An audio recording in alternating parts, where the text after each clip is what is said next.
আমার মাথায় কেন জল ঢালে তোকে বলতে হবে? বিধবা মেয়েরা আমার মাথায় কেন জল ঢালে তোকে বলতে হবে? রাস্তায় কত বালি, রাস্তায় কত বাম্পার, কচি কচি উঠছে, রাস্তায় চলছে টোটো, বাবা নাকি সেটা ছোট নামটা করে দেখেছি এমন জামাই কারো আছে না? মামা এমন মানুষ তার সাউরিকে ল্যাংটা করে দেখেছে আর মামার বাচ্চাটাকে সাপ ছিল, সেই সাপটা ব্যাগ থেকে সুচুর করে চলে যাচ্ছে আর মামার বাচ্চাটা হড়হড় করে খুলে যাচ্ছে। যা খুলে গেছে ব্যাগটা দেখে লজ্জায় মিষ্টি জল ফেলে যা বড় একটা ভঙ্গা দিয়ে দিয়েছে। আরো তোমার হাসছে আর বলছে মেনকা মাথায় দেনা ভক্ত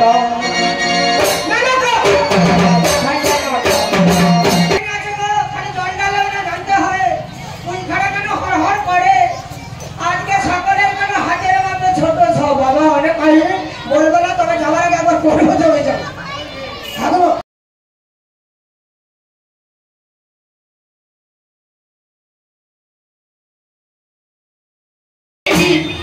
এবারে ঠিক আছে, জমি দেখতে চলে যাও। এ তো দুধের কথা বললাম, পেট ভরা মানে তখন কি করবো? মাঠে তো ঘোরাঘুরি খাবো, বাগানের জন্য আমাদের ডাবের ব্যবস্থা করো। আর আমি দাদা এই সেদিনে শিবরাত্রি গেল, এখন নাম তোকে খাওয়ালাম, তোর আশা মিটে। শিবরাত্রি আজকে গেছে, কবে চলে গেছে? আমার নীল রাত্রি এসছে, এখন আমি ডাক কোথায় বলো? ডাব তো গাছেই থাকে, কোথায় পাবে? গাছে কে উঠবে? আই দেখো বলে কে উঠবে, সেটা তো আমি বলতে পারবো না। ডাবের কথা বলেছি, ডাব জোগাড় করে রাখবে, মাঠ থেকে জমি থেকে খাবো। ওই ডাবের জল খেলে মামা পেটের যত রোগ ব্যাধি সব পরিষ্কার হয়ে যায়। ঠিক আছে, তুই যখন ডাবের দাম 50-60 টাকা তবু মানুষ খাইছে। তুই যখন কোনো কথাই শুনবি না, ডাব তোকে দিতেই হবে, তাহলে জমি দেখতে যাবি না। ডাব আমি তোকে দিতে পারি, আমার একটি শর্ত আছে। আমার কি শর্ত? সেই শর্তে যদি তুই উত্তর দিতে পারিস, তোকে ডাব আমি অনেক গোলাই দেবো। দেখো বাবা, তুমি যে বললে আমার জানা ধারা করবো, তাহলে আমি বলতেও পারবো না জমি দেখতে যাবো। এই যে সাধবা মেয়েরা আমার মাথায় কেন জল ঢালে তোকে বলতে হবে? বিধবা মেয়েরা আমার মাথায় কেন জল ঢালে তোকে বলতে হবে? আইবুড়ো মেয়েরা কেন আমার মাথায় জল ঢালে তোকে বলতে হবে? আর আইবুড়ো ছেলেরা আমার মাথায় কেন জল ঢালে, আর আমার নামে কুভাষা কেন বলে, এটাও তোকে বলতে হবে। আরে বাবা, এটা তো ওদের ব্যাপার, ওরা ঢালে, ওরা কেন ঢালে ওরাই তো বলতে পারবে, আমি ওদের কথা বলতে পারি? তুই জিজ্ঞাসা করে করে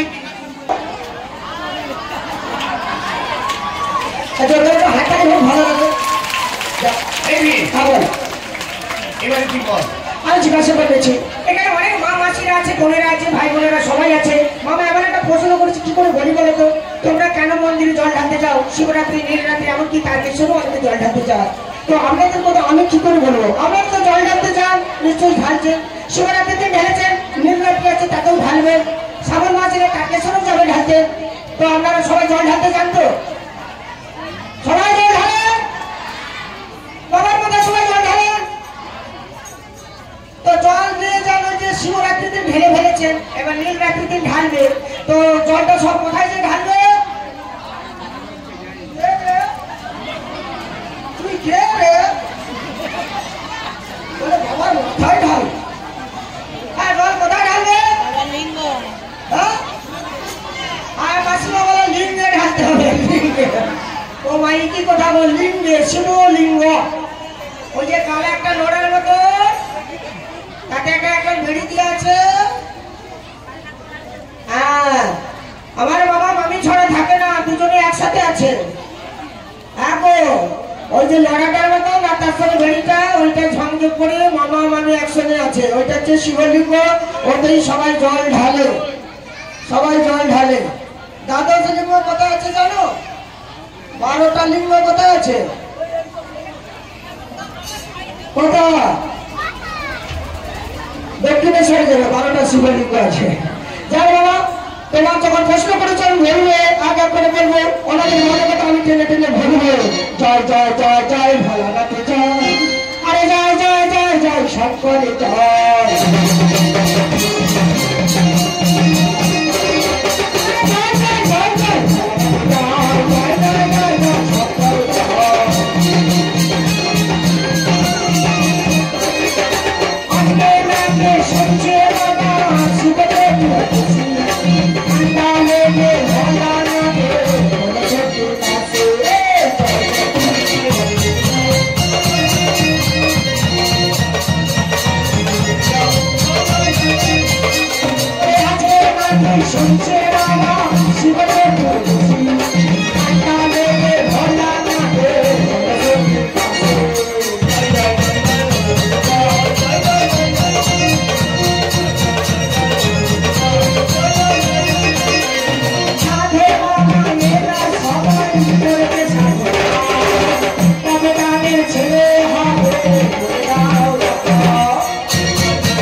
ছেলের জন্য আমরা বাসনা করে মন্দিরে দুধ ডাল গঙ্গা জল ঢেলেছিল।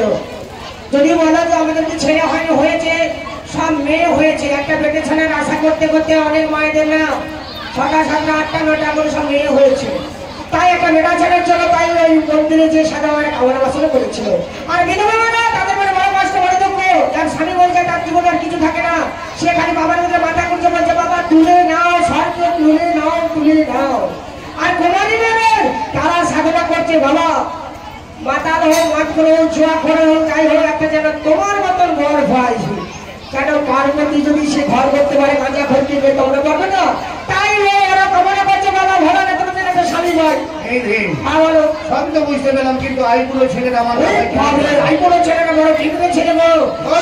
সবার মাঝখানে এই তো সব নতুন জামা প্যান্ট গেঞ্জি বাঁক সাজিয়ে চলবে, জল তুলে সারা রাত হাঁটবে, মেয়েদের পেছনে পেছনে যাবে, আর কি স্লোগান দেবে, ওরে বাবা যাবে বম্বে, বাবা যাবে বম্বে শ্রীদেবীর সঙ্গে। রাস্তায় কত বালি, রাস্তায় কত বাম্পার, কচি কচি উঠছে, রাস্তায় চলছে টোটো, বাবা নাকি সেটা ছোট। আরে ভোলে বাবা আরে ভোলে বাবা পার করে দাও কিছু ভাই।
ডাক দিতে হবে, তাই তো? ঠিক আছে, আমি ডাক দেবো। এবার জমি দেখতে চলে যাও। প্রথমে যাবি কার্তিক চোখ, তারপরে যাবি গণেশ চোখ, তারপরে যাবি সেই লক্ষ্মী চোখ, তারপরে যাবি সরস্বতী চোখ, লাস্টে যাবি তোর মামির সেই 2.5 কাঠা গর্ত জমি দেবী চোখের মাঠ। সবার জমি চোখে চোখে ছেলে মেয়েদের, আর আমার মামির বেলা গর্ত জমি সেই 2.5 কাঠা। সরকার মাটি তুলে নিয়েছে। বাবা মাটি খুঁজে গেলে মামির জমিতেই তুলে নিয়ে একদম ঘাসে ভর্তি গর্ত জমি। ওটা আবার অনেক দূরে, অনেক দূরে। পরে চিন্তা করে না, মানে যখন যাবে মাটি গণেশ নদী সজনী শেষে আমার মানুষের গর্ত জমিটাও দেখে আসবো। বাবা তবে একটা কথা, আমি জমি দেখতে যাচ্ছি, কিন্তু তোমাকে একটা বলে যাচ্ছি, আমি কিন্তু জমি দেখতে যাবার একটা বিয়ের ব্যবস্থা করতে হবে, বউ ঘরে আনতে হবে। এক কাজ কর, তোর বিয়ে দিতে হবে, তাই তো? তুই বড় হয়েছিস, তোর বিয়ে দিতে হবে, ঘরে বৌমা আনতে হবে। বৌমা আর ধান একসঙ্গে ঢুকবে। ভাই নতুন বউ ঘরে আসবে আর নতুন ঘরে ঢুকবে। মামা তার আগে থেকে দেখে রেখেছো? দেখে রেখেছি, মেয়ের সঙ্গে কোথাও বলে রেখেছি, মেয়ের বাপের সঙ্গে কোথাও বলেছি। ব্যাস, তাহলে তোমার আমি হাতে পায়ে ধরে যেতাম আমার মেয়ের জন্য, ছেড়ে দিলাম। কিন্তু মামা আমার একটি কথা, মাঠে যাওয়ার আগে আমার একটা মনের বড় বাসনা গো। কি বলটা? মামির কাছে ছিলাম তখন মামিকে অনেকবার করেছি, আজকে তোমাকে কাছে পেয়েছি, তোমাকে একবার করবো, তবে মাঠে যাবো। এই কি আজে বাজে কথা বলছিস? আজে বাজে নয়, এটা ভালো কথা, সত্য কথা। এই বেশ, ভাগনা হলে মামাকে একবার করবে তবে মাঠে যাবে। তুই তো ভালো করে জানিস তোর মামি বাড়িতে নেই, তুই বাবা লিগিয়ে যাবি। বলে দেবে এখনো কোথাও কিছু হবে না, বলে লেগে যাবে। আসলে মামা সে ষাঁড়ের ভয়, ষাঁড়। মামাকে একবার ষাঁড়ে ছুটিয়েছিল, দেখবে অনেক শিব মন্দিরের বাইরে ষাঁড় মুখ তুলে বসে আছে। ওই ষাঁড়ের একটা গল্প আছে মামার সাথে। মামার স্বভাব খারাপ গো, খুব স্বভাব খারাপ। শাউরিকে ন্যাংটা করে দেখেছি, এমন জামাই কারো আছে গো? মামা এমন মানুষ, তার শাউরিকে ন্যাংটা করে দেখেছে। মামা শাশুড়ির নাম কাজে জানা আছে কি না বলতো? শিবের শাশুড়ির নাম কি? মামা একটু শ্বশুর বাড়ি যাবে, ঘরে কাকে নিয়ে যাবো, কাকে বলে নারদকে নিয়ে যায়। আর নারদ বেটাতে খুব লাগালাম ভুক্ত। তো নারদ কি একটা হাতে করে ঘোড়া ব্যাগ নিয়ে যাচ্ছে, ঘোড়া ব্যাগ। আর মামা যে বাচ্চা করে ওর কোনো দড়ি নেই, বেল নেই, একটা জ্যান্ত সাপ জড়িয়ে পড়ে। তো নারদ বলে আজ শ্বশুর বাড়ি খেয়ে দেখাবো। তো বাবা শাশুড়ি মেনকা জামাই খাতির করবে বলে শরবত মিষ্টি মিষ্টি নানা রকম কিছু নিয়ে আসতেছে, জামাইকে খাতির করবে। তখন নারদ বলে এটাই সুবর্ণ সুযোগ, কলা ব্যাগ ছেড়ে দিয়েছে। আর মামার বাগঝাটা যে সাপ ছিল, সেই সাপটা ব্যাগ থেকে সুচুর করে চলে যাচ্ছে। আর মামার বাগঝাটা হড় হড় করে খুলে যাচ্ছে। যা খুলে গেছে মেনকা দেখে লজ্জায় মিষ্টি জল ফেলে বড় একটা ভঙ্গা দিয়ে দিয়েছে। নারদ তখন হাসছে আর বলছে, মেনকা মাথায় দেনা ভক্ত, মেনকা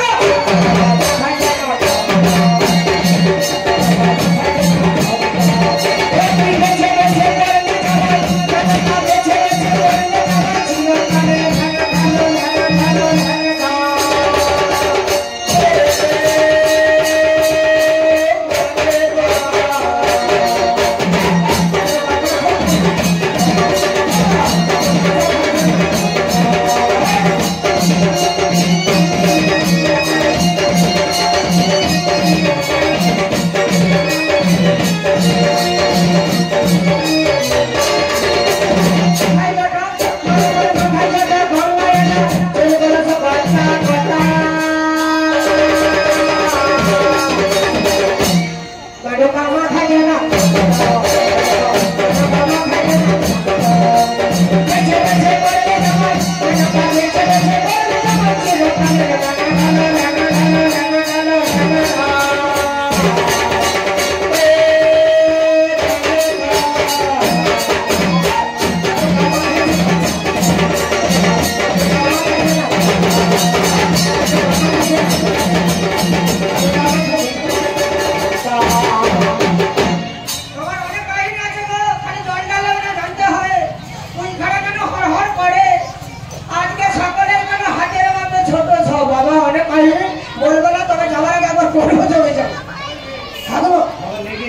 সরবরি অবা মামা তেরি তো আর সহে না, সরবরি অবা মামা তেরি তো আর সহে না।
প্রথমে ভয় খেয়ে গেছে, কিন্তু ভয় কোনো কারণে ভাবে এমন কিছু করবে যাতে মামার অসম্মান আছে চাই না। তুই মাঠে জমি দেখতে যাওয়ার আগে আমায় প্রণাম করবি তো? হ্যাঁ গো, হ্যাঁ সেটাই তো বেশ, আমি নটরাজ মূর্তিতে দাঁড়াচ্ছি, তুই আমায় প্রণাম কর। বেশ, প্রাণ ভরে আশীর্বাদ। যাবো বর্তমানে তোমার ভাড়ার জন্য কোনো আপদ বিপদ না হয় সেই আশীর্বাদ তুমি করো মামা, তুমি সেই আশীর্বাদ করো। হে মহাদেব তুমি করো, হে মহাদেব করো। সর্বে পাপে পাপ হরে, সর্বে পাপে পাপ হরে, সর্বে পাপে পাপ হরে, সর্বে পাপে পাপ হরে, সর্বে পাপে পাপ হরে।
যাওয়ার সময় টাটা, বাই বাই। ভালো থেকে সুখে থেকো বাবা, আজকে ফিরে তোমার ভাগে না, এখন আমি চলে যাই।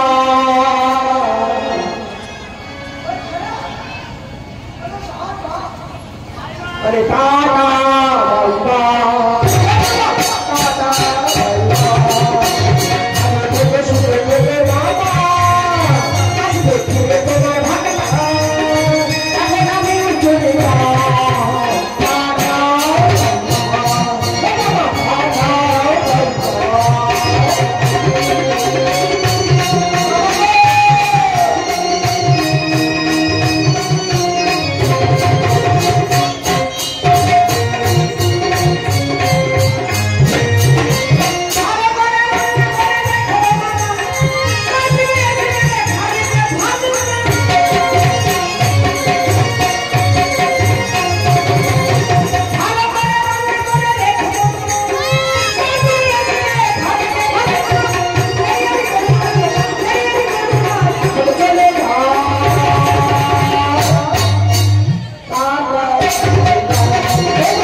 রান্না বান্না ছেড়ে দিয়ে সেনাবাড়ি সেই পুজিনি পাড়ায় পুজিনি খেতে, তাই যাওয়ার সময় কি বলতে বলতে যাবো জানো, আর আসিব কিনা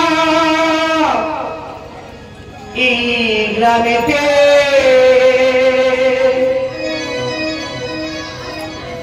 আমার মায়ের গান শোনাতে সাথী ভোলা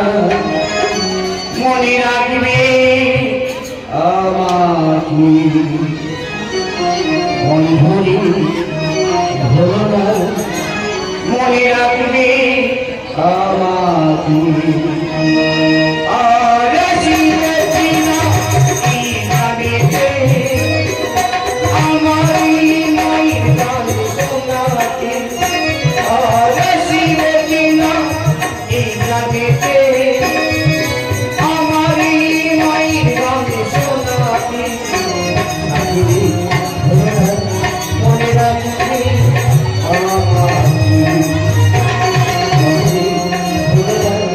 মনে রাখবে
মনে রাখবে